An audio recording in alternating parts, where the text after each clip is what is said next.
हर हर महादेव। अध्याय 26।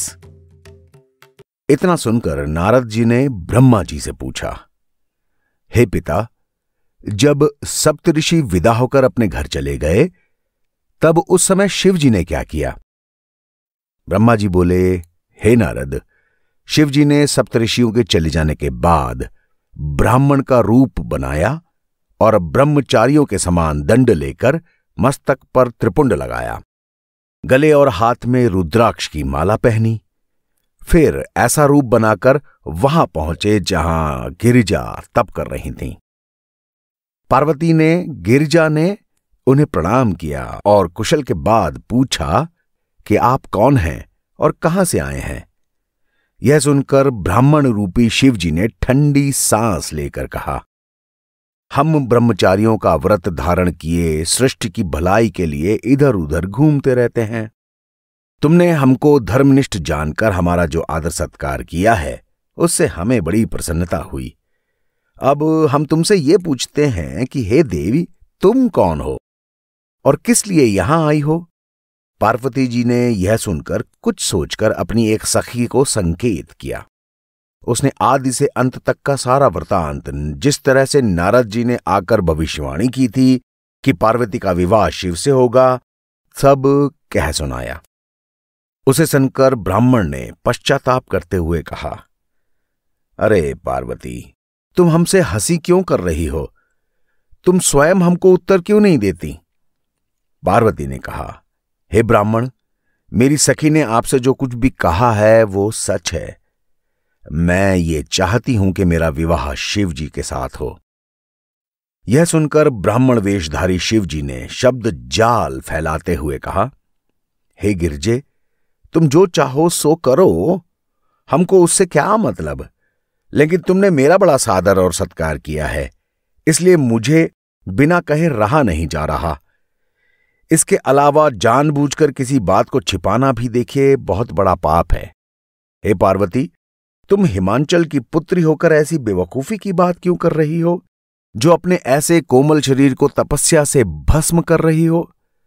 तुम इस तरह की सुंदरता को क्यों नष्ट करना चाहती हो? ये तो भाग्य की बात है कि तुम विष्णु और ब्रह्म को छोड़कर शिव जी के लिए तप करने लग गई हो। क्या तुम्हारे लिए शिव जी के समान अशुभ और अनुचित पति और कोई नहीं मिला? उनकी चाल ढाल तो संसार से अलग है।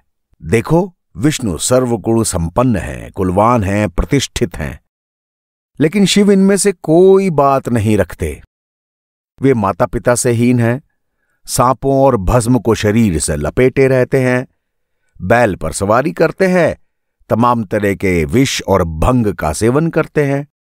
वे सिंगी और डमरू हाथ में लेकर भूत प्रेतों के साथ नाचते रहते हैं, वन में अकेले उदास बैठे रहते हैं। उन्होंने कामदेव को, जो स्त्रियों का प्रिय है, उसे तो जला डाला। नारद ने भी तुमको उनके अवगुण के बारे में ना बताकर छला है।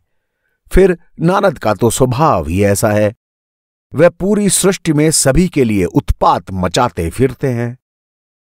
उन्होंने दक्ष प्रजापति के सारे लड़के नष्ट कर डाले। वो प्रकट में साधु बनकर सबको छला करते हैं। तुम उनकी बातों को भुलाकर समझदारी से काम लो और घर जाओ, अब भी कुछ नहीं बिगड़ा। तुम सोने की अंगूठी छोड़कर कांच को क्यों लेना चाहती हो? अजी गंगा जल को छोड़कर कुएं के जल की इच्छा क्यों करती हो? इतना कहकर शिवजी ने पार्वती के रूप की प्रशंसा की। देखो पार्वती, तुम्हारे इस सुंदर मुखमंडल पर असंख्य चंद्रमाओं की कांति विद्यमान है। तुम्हारा मुख चंद्र सुंदरता की खान के समान सुंदर है। तुम इस तरह के सुंदर व्यक्तित्व को क्यों बेकार कर रही हो? देखो, हम तुमसे कहते हैं कि यह बात ठीक नहीं है। तुम्हारे लिए तो सिर्फ विष्णु जी ही सही होंगे। संभल जाओ। इस तरह ब्राह्मण रूपी शिव जी ने छल की बातें की और रूखे होकर अलग बैठ गए। पार्वती जी ने शिव जी की निंदा सुनकर मन में कुपित होकर बार बार क्षमा मांगी। कुछ समय बाद पार्वती जी मन ही मन सोचने लगी, मैंने इस व्यक्ति को ब्राह्मण जानकर कुछ धोखा खा लिया है। यदि मैं पहले से ही इस ब्राह्मण को दुष्ट और शिवजी की इतनी निंदा करने वाला जान लेती तो चुप ही रहती। इसने वेद के विरुद्ध शिवजी की इतनी निंदा की है कि यदि अब मैं इसको उत्तर नहीं देती हूं तो शिवजी की निंदा सुनने का पाप लग जाएगा मुझे। यह सोचकर पार्वती जी ने कहा, हे ब्राह्मण, तू हमको धोखा क्यों देता है? तूने जो वेद के विरुद्ध जाकर शिवजी की निंदा की है, तुझको ब्राह्मण होने के नाते प्राण दंड भी नहीं दिया जा सकता। अब मैं वेद, पुराण और स्मृति के वचनों के अनुकूल शिवजी का वर्णन करूंगी। तू अब तक शिवजी के गुणों को जान ही नहीं पाया मूर्ख, इसलिए तेरा वचन वेद के विरुद्ध जा रहा है। यदि तू शिव को जानता तो वेद के विरुद्ध ऐसे वचन कभी न कहता। शिव की समस्त अशुभ सामग्री शुभ ही होती है। कोई भी देवता उनसे श्रेष्ठ है ही नहीं। वे सब विद्याओं के ज्ञाता हैं, पूर्ण ब्रह्म हैं, अलख जगदीश हैं। उन्होंने ही ब्रह्म को अपने श्वास मार्ग से वेद दिए।